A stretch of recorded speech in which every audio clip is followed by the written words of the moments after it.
попадання було з тої сторони, було тут, он коло двору попадання, аж сад мій весь згорів, бачите?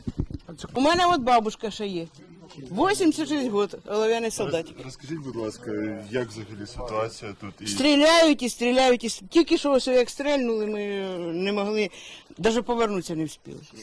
Чому ви залишаєтесь тут досі? А куди їхати? Це моя хата. Тут його здоров'я яке, в мене теж здоров'я. Куди їхати?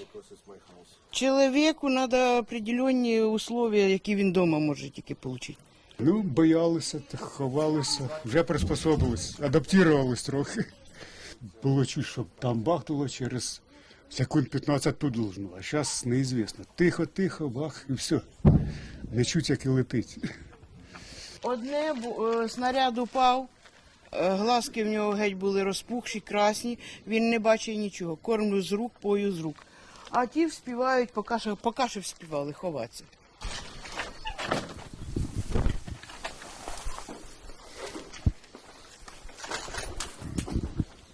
Ми чули, що всі ваші виїхали з вашої вулиці, Точно. залишились ви і ваша сусідка. Да. Чому? А чому? А куди виїжджати мені в моєму возрасті? Да? В такому возрасті, розумієте, віддільні умови тобі ніхто їх не создасть, так? В общем, мені вже воно ніяк, пойміть мене правильно, так? Все. Я остаюся тут на своєму місці, де я родилася, де я прожила свої 85 років. Що буде, то буде. І все.